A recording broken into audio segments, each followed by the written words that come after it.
ជាឈ្មោះភូមិកំណើតស្រីបងបានជួមថ្លៃនៅលើទូកដរឹកពីអមអៀនមិនទៅមាត់កដាច់ចិត្តអង្វរសុំស្គាល់ផ្ទះស្រីអូនម្ចាស់ចំការបុផាក្បាលកោះសំដីពីរោះសម្រស់ក្មេងខ្ចីមុខមានមុនស្នេហ៍សាច់ពាល់មាត់ខៃបងភាំងស្មារតីបងផ្សងលួងលោមក្រូចថ្លង់អើយផ្អែមឆ្ងាញ់ចាញ់រសស្នេហ៍អូនដងខ្លួនមានស្ងួនសំសួនទាំងព្រមក្រូចថ្លង់អើយក្រូចស្រីដល់ថ្ងៃបេះល្មមភ្លក់ថែថ្នាក់ថ្នមបំពេញហរតីបារមីអ្នកតាដើមរកាធំ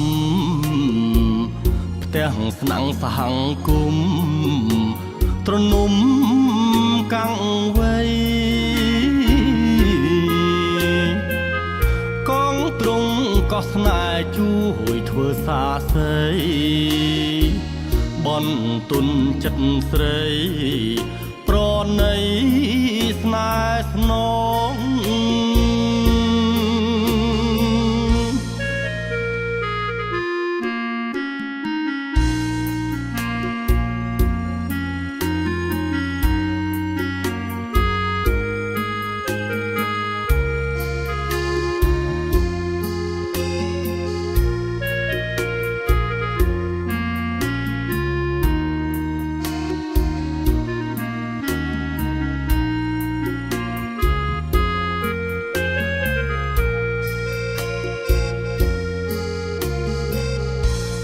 ក្រូចថ្លង់អើយផ្អែមឆ្ងាញ់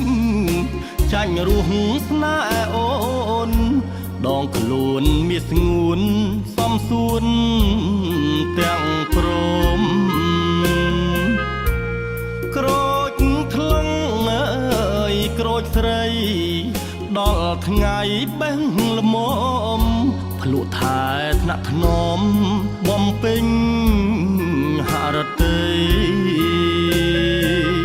បារមីអ្នកតាដើមរកាធំផ្ទះស្នាំងសហង្គមត្រនំកាំងវៃ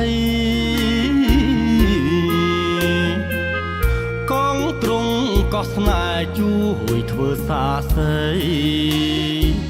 បនទុនចិត្តស្រីប្រណីស្នេហ៍ស្នង